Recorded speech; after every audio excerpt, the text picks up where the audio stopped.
Hi there and welcome back. Today we're going to be focusing on movement for mental clarity. So our pose today is going to be downward dog. It is probably one of the most famous yoga poses that we see anywhere in the world. And if you don't know anything about yoga, you probably know downward dog.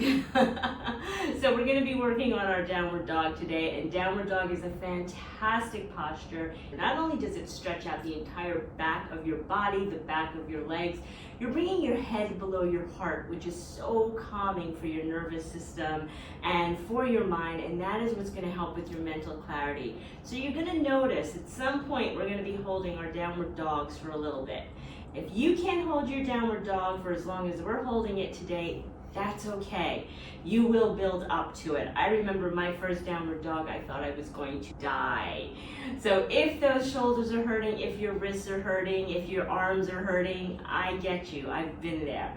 All you have to do is either come into a tabletop or your child's pose and join us again when you're ready. And I promise you, a consistent practice will get you into holding that downward dog for 4 or 5 minutes if you want to. Are you ready to get started with today's practice? Let's get started.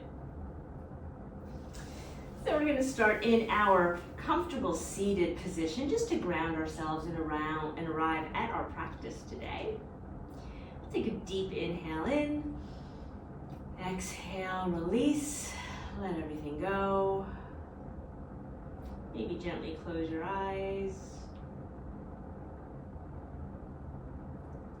And maybe today you'd like to focus on breathing in and out of your nose, just inhaling and exhaling through your nose. But if you're not ready for that, just your normal, regular breathing will work today. But wherever you are in your practice at this moment, we're going to take 3 breaths together. So we'll take a deep inhale in through the nose, exhale through the mouth. 1. Inhale through the nose. Exhale through your mouth. 2. Last one, make it a good one. Inhale through your nose. Exhale through your mouth. 3.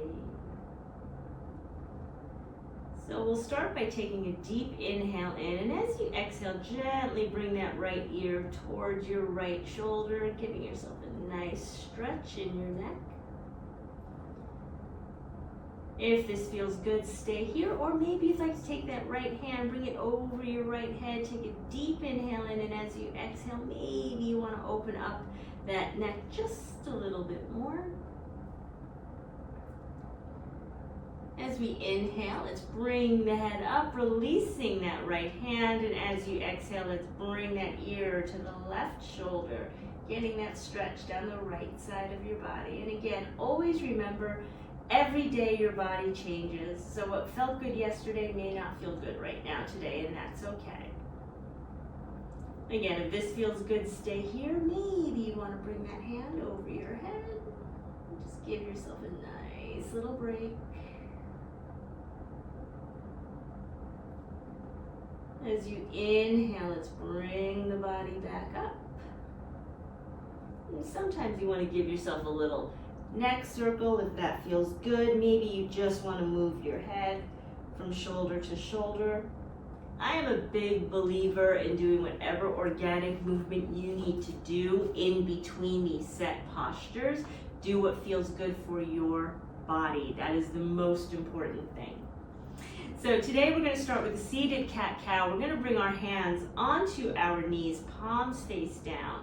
We're going to bring the hands, press them into your knees, and you'll notice as you press your hands to the knees, your chest is going to come in through your shoulder blades. So maybe you can squeeze your shoulder blades together, look up to the sky, coming into your seated cow. As you exhale, start to imagine I'm pulling your belly button through your spine to the back of your wall, and you're going to roll your shoulder blades towards each other and your chin towards your heart, coming into that seated cat. I'll come to the side so you can see how it looks, just in case this is a new move for you. As you inhale, let's squeeze the shoulder blades together, coming into that seated cow. Exhale, come into your cat. Inhale, come into your cow. Exhale, come into your cat. We'll do 2 more. Inhale into your cow. Exhale into your cat. Last time, inhale, come into your cow. Exhale, come into your cat. And again, do any organic movement your body is asking for after that. I always like to tell people a little bit about my own personal practice. I do cat-cow every single day, and I only do about 2 official cat-cows. Usually I do 2 cat-cows, and then I start doing the hip circles and the figure eight, because that's what my body needs. So always listen to what your body needs. Let's take a nice deep inhale, and let's lift the arms up to the sky, interlace your fingers, say good morning.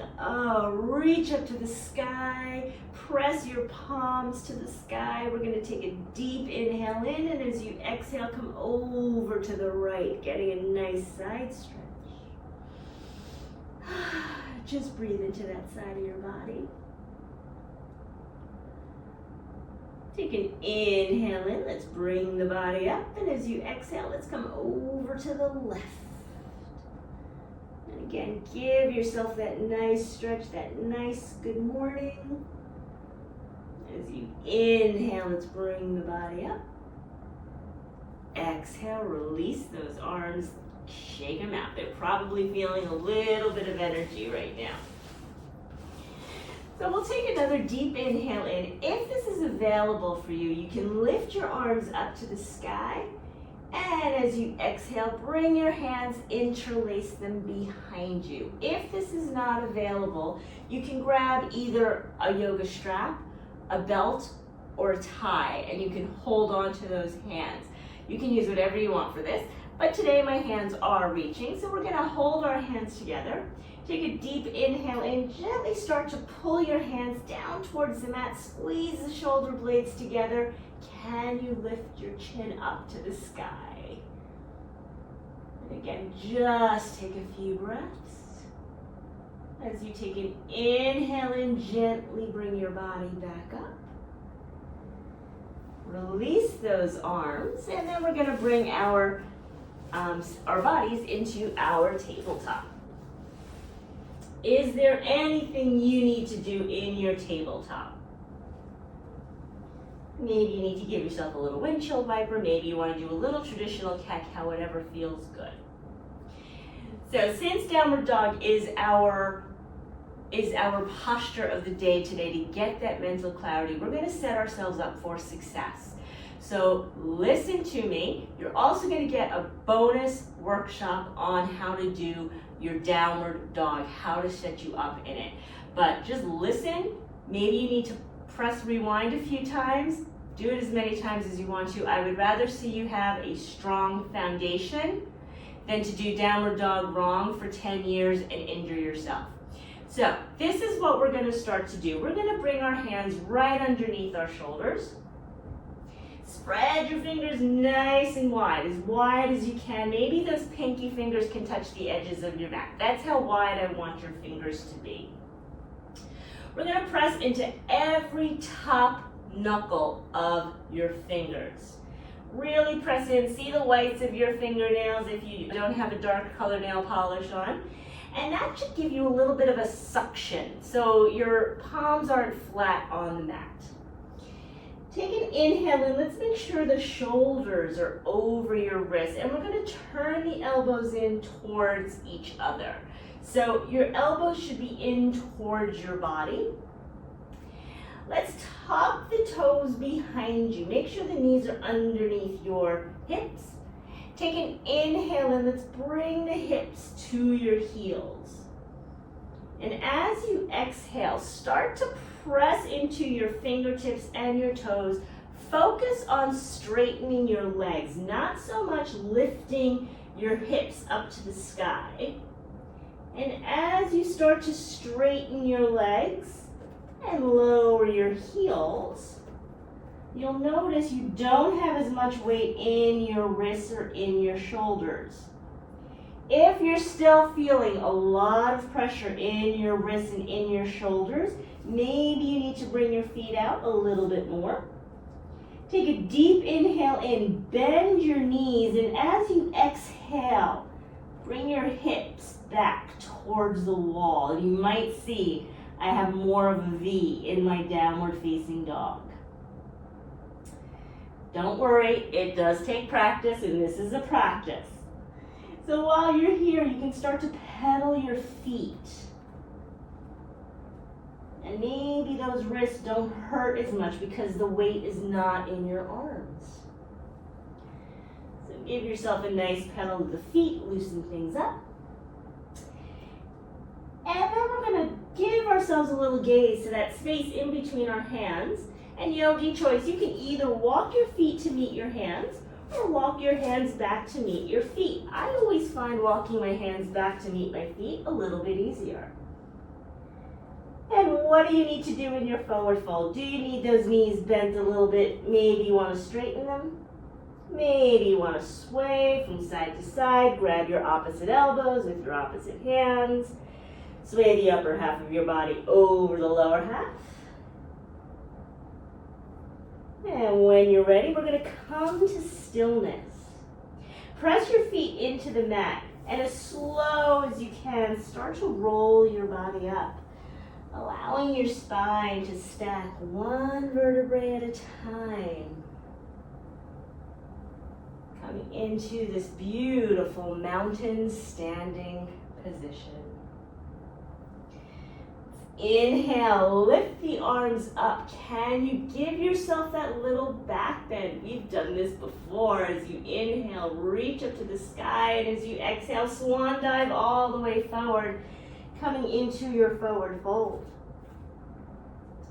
Start to walk your hands towards the front of the mat.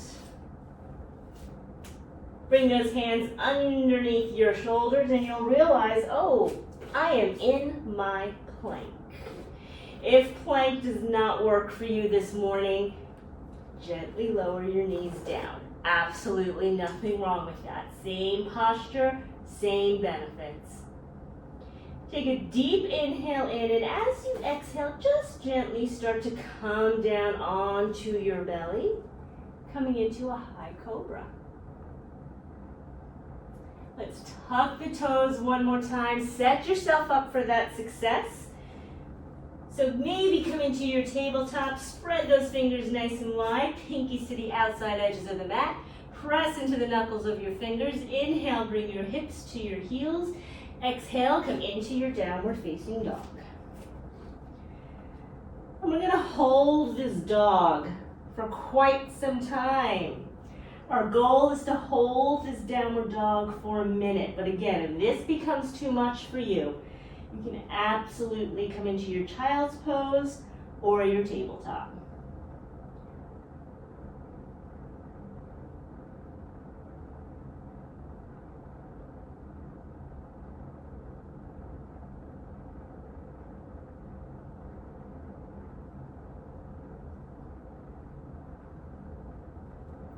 So as we reach the halfway mark, do you want to start to lift a leg up?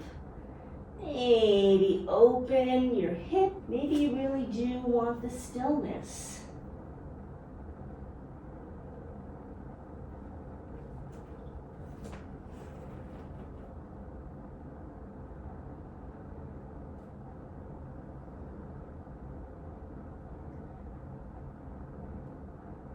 As we come towards the end of our minute, we'll take one more inhale in. And as you exhale, bring your knees down towards the mat. Come into that tabletop, and this is a great time to maybe give those wrists a nice little shake, a nice little circle. And just between you and me, it was a little shorter than a minute, but you get what we want to do. We want to hold that downward dog for as long as we can. Build that strength, build that stamina, build that focus, and that's going to help you with your mental clarity. So we're going to come into our tabletop, and we're going to start to walk those hands out as far as you can towards the top of your mat. When you can't reach any further, take a deep inhale in, and as you exhale, we're gonna drop our heart towards the mat, coming into your puppy pose. So if any of you have any fur babies, you have probably seen your dogs do this. Stretch many times. And as you inhale, we'll come back up into our tabletop. And I'm just going to turn so you can see what I'm doing next. So in our tabletop, we're going to bring the right hand to the middle of the mat. As you inhale, let's bring the left arm up to the sky, and as you exhale, let's thread the needle underneath that right shoulder. Maybe today your shoulder will come down to the mat, maybe your ear. Maybe you want to bring this right arm out. We're going to take 3 breaths. We've just used our shoulders a lot in downward dog. Let's take one more inhale in and exhale. On your next inhale, let's press into that right hand. You're going to lift the left arm up to the sky. As you exhale, lower the left hand down. Let's bring that left hand to the middle of the mat. Take an inhale in, lift the right arm up. As you exhale, let's thread the needle underneath that left shoulder. And again, maybe your shoulder will come down to the mat, maybe your ear. You might notice I have a tight right shoulder. So do what feels good for you. And I always love to tell everyone, if you see me in the grocery store, just walk by me. I always have all of my bags on one shoulder. As you inhale, let's lift the arm up. Exhale, lower it down. So even yoga teachers are human. I am only going to make one trip from my car into the house with my groceries. Doesn't matter how many bags I have, and they're always going to be on my right shoulder. Really should get out of that habit, right? All right, let's bring those big toes together. Knees on the outside edges of your mats. Take a deep inhale in. As you exhale, let's come into our child's pose. Our child's pose is going to be our Savasana for today. And while we're here, we'll take 5 deep breaths. Let's take that inhale in. Exhale 1. Inhale in. Exhale 2. Inhale in. Exhale 3. Inhale in. Exhale 4. Inhale in. Exhale 5. And only when you're ready, you can bring yourself back up into a comfortable seated position. You can inhale in, bring your hands to heart center as we seal our practice and our time together today with a great job. Let me know how you're feeling after today's practice. Did this movement help with your mental clarity? Or are you sitting there saying, Cindy, why did you make me be in downward dog for so long today? That's okay too. Whatever your results are, have a great day. Thank you for joining me, and I'll see you next time. Bye now.